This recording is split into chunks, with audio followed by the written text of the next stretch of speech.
Good afternoon and welcome to Ramona's Roundtable. I'm your host, Ramona Rachel Gittins, and this is an episode brought to you by Link. I've heard about Dr. Sebi for many years, and he's sort of a legend that I haven't really been able to sort of get to. I haven't really understood a lot of his philosophy. A lot of it is because I haven't heard much of it one-on-one, so this is actually an honor for me today, and I'm glad that everyone listening to this is able to join us. And this looks like it's going to be a two-part conversation, and it looks like it's also going to be very, very interesting. So please join me in welcoming Dr. Sebi. Thank you. Thank you. Thank you for being here. Thank you so very much. I would like to let you start by sort of telling us your story from the beginning.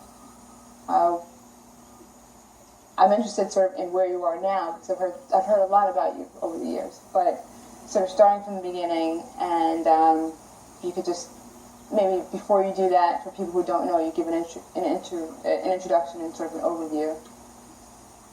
Thank you. Quick. I was born in Spanish Honduras in the year of 1933. I was born in a small village named Milanga. The boy grew up, never going to school, whether kindergarten, high school, grade school, or whatever.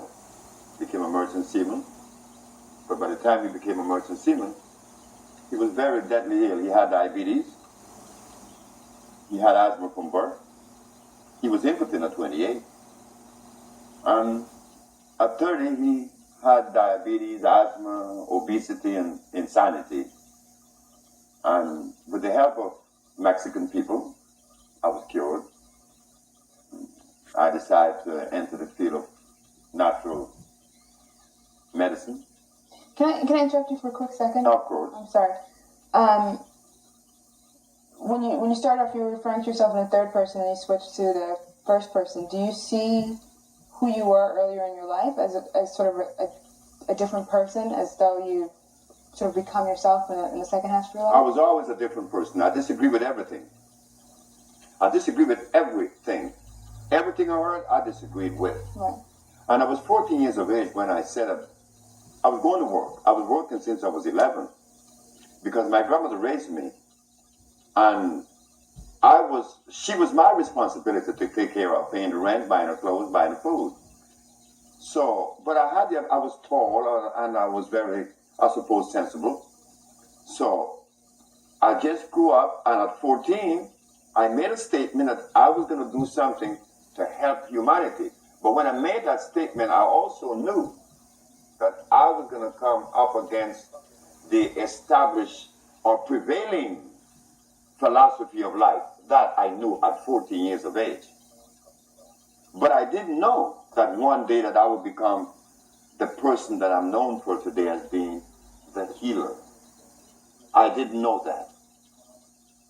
But even before I became the healer, I didn't have a girlfriend until I was 21 because I disagreed with what I saw. And even now, my interrelationship with women, I don't believe that there is a woman that could rightfully say that they love me because of the way that I live and the way that I see things.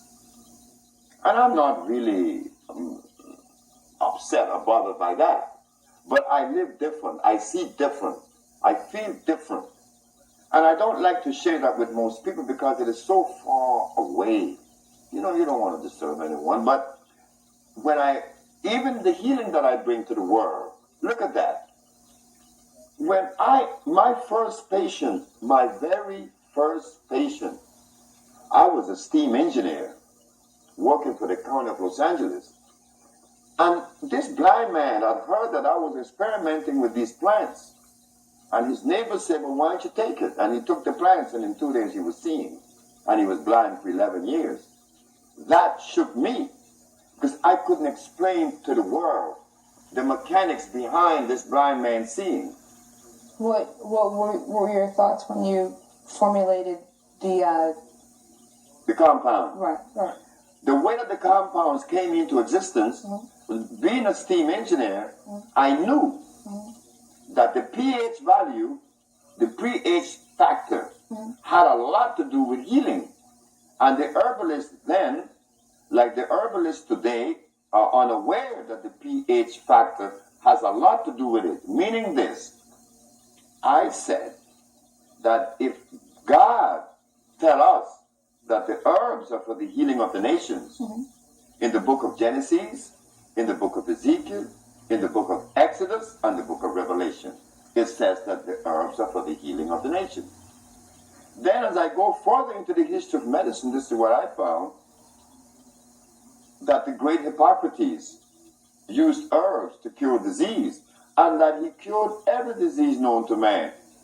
This man was curing every disease in Greece 365 years before Christ was even born. So when people tell us that only Jesus heals, you remind them that Hippocrates was here long before he was born, 300 years. So I said, if Jesus cured with herbs, Hippocrates cured with herbs, and God said the herbs, then what's up? Why aren't we curing with herbs today? So I said, one day when I went to work, my wife and I was talking all night. We were engaged in this conversation about these herbs. So my aunt said to me that there could be something locked someplace that prevent us from accomplishing the goals that Jesus Christ and Hippocrates accomplished. When I went to work that night, I found it. I laughed. Oh, I was so happy. I was extremely happy because I said, it is required of us to maintain the pH at 6.9. At 7, which is the neutral zone, pH of 7 is neutral. And if it is slightly on the acid side, it's 6.9.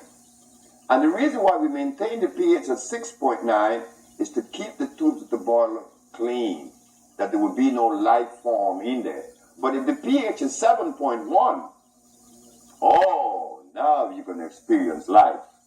Life form will begin to accumulate in the tubes of the boiler, preventing the radiant heat or the convection heat from reaching the tubes. I said that if life was so powerful that it could exist in a temperature of 450 degrees, then the herbs that heal would have to be alkali on 7+ instead of acid 6.9.